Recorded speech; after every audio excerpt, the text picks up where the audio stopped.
আসসালামু আলাইকুম রহমতুল্লাহি ওয়া বারাকাতুহু।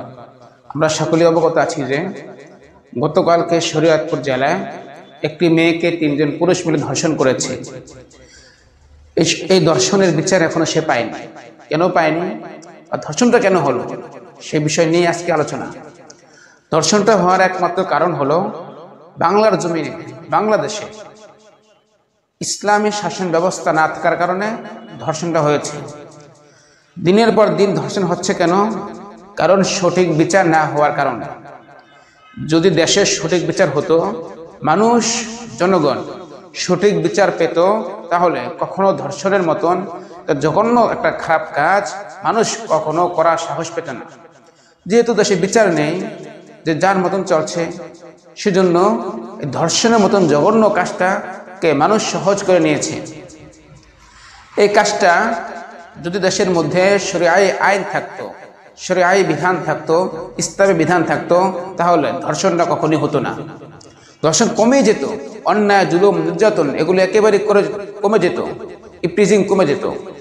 যেহেতু দেশের মধ্যে বেশিরভাগ ক্ষেত্রে মানুষ বিচার পায় না, বিচার হয় না, সেজন্য একের পর এক অপরাধ হতেই চলছে।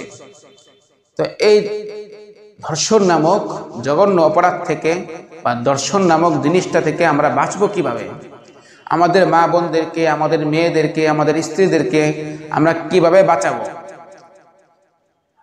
যখন আমরা বা আমাদের মেয়ে বা আমাদের মা বোন, আত্মীয় স্বজন কোনো মহিলা বা মেয়ে ঘর থেকে বের হবে বা কোথাও যাবে, যেমন বাজার সদাই করার জন্য যাওয়া, হাট বাজারে যাওয়া, শপিং করতে যাওয়া, স্কুলে যাওয়া, মাদ্রাসা যাওয়া, কলেজে যাওয়া, তখন কেউ যাবে, তখন তার সাথে সেফটি হিসেবে, তার নিরাপত্তা হিসেবে একজন মাহরাম পুরুষ দেওয়া।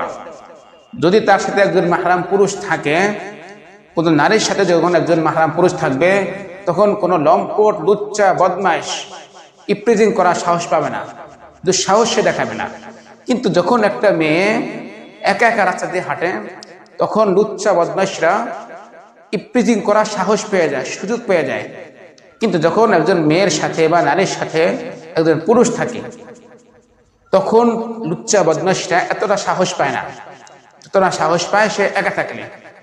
সেজন্য আমরা আমাদের মা বোনদের ইজ্জত রক্ষার জন্য, মা বোনরা যখন ঘর থেকে কোথাও যাবে, বের হবে, তখন আমরা তার সেফটির জন্য তার সাথে একজন মাহরাম পুরুষ দিয়ে দিব। যেমন ভাই আছে, বাবা আছে, দাদা আছে, নানা আছে, ছেলে আছে, এরকম মাহরাম পুরুষ শরীয়ত যাদের সাথে দেখা করা জায়েজ করেছেন এবং যাদের সাথে কথা বলার অনুমতি দিয়েছেন, এরকম মাহরাম পুরুষ আছে যারা তাদের মধ্যে থেকে যে কোনো একজনকে সেফটি হিসেবে সাথে নিয়ে যখন আমরা ঘর থেকে বের হব বা কোথাও যাব, তখন সেটা আমাদের জন্য নিরাপদ হবে।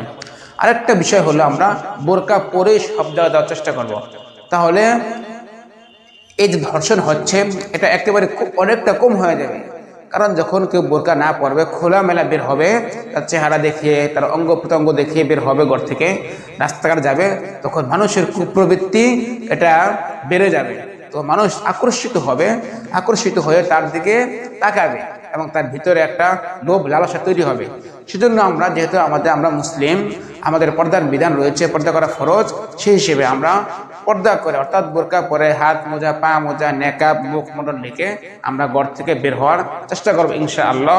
আল্লাহ পাক রব্বুল আলামিন আমাদেরকে এই সমস্ত ধর্ষণ নামক জঘন্য কলঙ্কিত জিনিস থেকে আমাদের মা বোনদেরকে হেফাজত করুক, আমিন।